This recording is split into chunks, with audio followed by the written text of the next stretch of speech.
नमस्कार, मी सारिका आणि छोटीशी अशा या माझ्या चॅनलवर सगळ्यांचे सहर्ष स्वागत आहे. कशा आहात? आशा करते स्वस्त असाल, मस्त असाल, आनंदी असाल आणि हसत असाल. तर चला, श्रावण महिन्याची चाहूल लागलेली आहे. श्रावण महिना लवकरच आता येत आहे, पण त्याच्या आधीपासून आपल्याला कोणत्या गोष्टीसाठी काय तयारी करून ठेवायची आहे, महादेवांची कोणती उपासना करायची आहे, हे आता आपण पाहूया. तर श्रावण महिन्यात महादेवांची उपासना मनापासून आणि नियमानं केली तर अडथळे आयुष्यातले कमी होण्यास मदत होते. तुमच्यासाठी वेगळ्या वेगळ्या उद्देशानं वेगळे उपाय, आणि हे तुम्हाला मी आता सांगत आहे. सगळ्यात पहिला उपाय आहे, लिहून ठेवायचे आहेत सगळ्यांनी उपाय, नाही तर व्हिडिओ परत तुम्हाला सापडणार नाही. तर लग्न ठरण्यासाठी प्रत्येक श्रावणी सोमवारी शिवपार्वतीची एकत्र पूजा करावी. शिवलिंगावर दूध आणि पाणी अर्पण करावे. बेलपत्र पण अर्पण करावे. ओम नमः शिवायचा जप 108 वेळा करावा किंवा शक्य असेल तेवढा करावा. आणि गौरी शंकर रुद्राक्ष जवळ ठेवावा. संध्याकाळी तुपाचा दिवा जरूर लावावा. उपास जरूर करावा.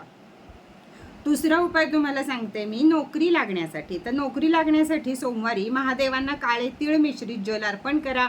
ओम नमो भगवते रुद्राय मंत्र 108 वेळा म्हणा. गरिबांना पांढऱ्या वस्तूंचे दान करा. मुलाखतीपूर्वी शिवमंदिरामध्ये जाऊन नंदीच्या कानामध्ये तुमच्या नोकरी संबंधीची इच्छा जरूर सांगा.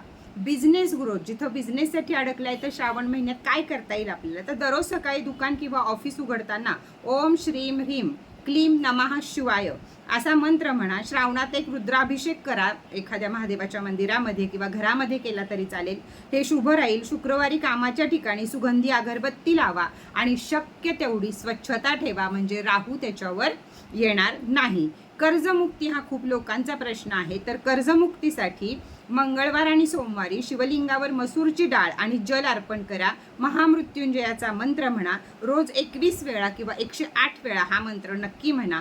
श्रावणात एखाद्या गरजू व्यक्तीस अन्नदान करा. अनावश्यक खर्च कमी ठेवणे महत्त्वाचे राहील.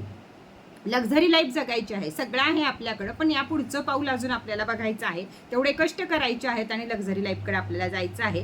तर शिवपार्वती समोर खीर अर्पण करा. तांदळाची खीर, साबुदाण्याची खीर त्यांना अर्पण करा.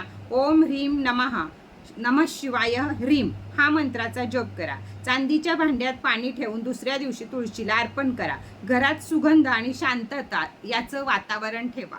धूप, दीप, काहीतरी घरामध्ये कायम सुगंध आला पाहिजे आणि शांतता राहिली पाहिजे, एवढं काम तुम्ही करा. घरात शांतता आणि सकारात्मकता वाढवण्यासाठी दर सोमवारी, श्रावणी सोमवारी संध्याकाळी कापूर आणि लवंग जाळून घरात फिरवा. शिवचालिसा किंवा रुद्राष्टक ऐका. घरातील वाद टाळण्याचा प्रयत्न करा.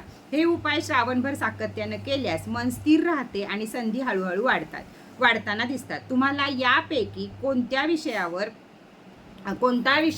गरज आहे, कर्जमुक्तीची गरज आहे, लग्नाची गरज आहे, त्या गोष्टीचे उपाय जरूर करा. आणि श्रावण महिन्यामध्ये पटकन जे महादेव प्रसन्न होतात ते प्रसन्न करून घ्या. आणि चला, आजपासून सुरुवात झाली आहे आपली श्रावण स्पेशल उपायांवर. तर महिनाभर कोणते उपाय, कोणती व्रत वैकल्य करायची याच्यावरच माझी संपूर्ण माहिती आता तुम्हाला ह्याच्या पुढच्या व्हिडिओमध्ये दिसेल. व्हिडिओ कसा वाटला यासाठी छान कमेंट करा.